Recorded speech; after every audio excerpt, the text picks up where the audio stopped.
And when I was preparing to come to speak tonight, I have to confess that even though I've been in elected office for 25 years, I really give very few speeches. And I get really nervous about giving speeches. Most of the time I'm actually doing legislation, which is writing, and I do have meetings and those kind of things, but it really doesn't involve public speaking. And public speaking is one of the scariest things that you can do. I was talking to my dad about it, and he said, well, I understand that it's, when the whale comes to the surface, that it gets speared. That's true.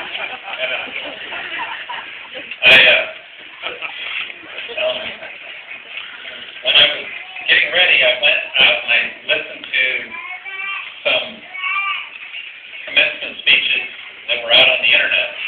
Bill Gates gave one. I have to confess I don't remember much about it. But then Steve Jobs gave one from Apple. And I thought it was absolutely a fascinating speech. He talked about the fact that he was an adopted child into his family. And when he went off to college, he was in college for a semester, and he realized his parents could not afford to keep him there. And it was just an incredible sacrifice for them to have him in college. So he dropped out officially out of college, but he kept going to school there. And he put a sleeping bag down between two beds and some friends of his dorm room, and he took classes he wanted to take. And one of the classes he took was calligraphy.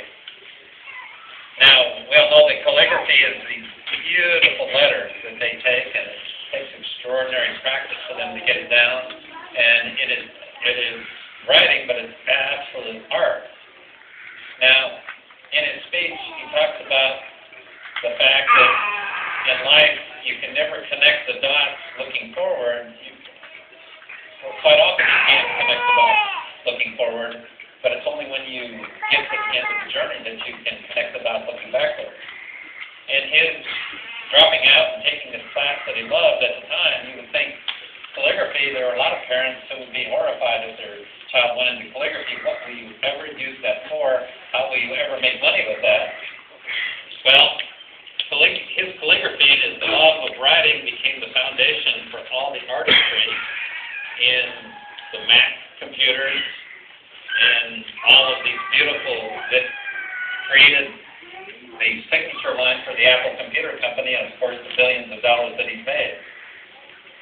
And so when Kathy Say got up here and talked about, if you can dream it, you can do it, I connected those dots right away, and I thought, that is the last. If Steve Jobs were here tonight, he would be applauding Kathy Say, and he would say, if you can dream it, absolutely you can do it. And when I came to the legislature in 1993, I wish that I had my skill set now that I wish I had it back then, because I wanted to do some things that were helpful to the schools, for the deaf, and the schools for the deaf and blind, but it is quite a complex process. Now, in the 90s, we were really able to get $250,000 for technology for the schools. And then later on, we were able to come in and get some more resources for technology. So you'll notice that there's whiteboards in all the classes, and I had a chance to come here and observe the whiteboards in use, and it seemed like it was an incredibly valuable assistive technology. But I would love to do so much more. Now, we can't talk about politics here tonight, but I'm a candidate for superintendent of public instruction. And if I should be fortunate enough to get that job, I would love to be partners with Robert Hill moving forward to see if we can get the very best technology here and get even more and newer buildings here that have that technology integrated into them. And so I would like to continue that mission on forward. And not only for the communities for the deaf and blind, but I've worked with families and children with autism. And families of children with Down syndrome. There is some incredible stuff going on in those communities, too, that we would like to work with all of the special needs communities to give them all the opportunities. And I would like to make a special offer to you all. As you pursue your dreams, I would like to be available to you. And Robert Gill has my cell phone number.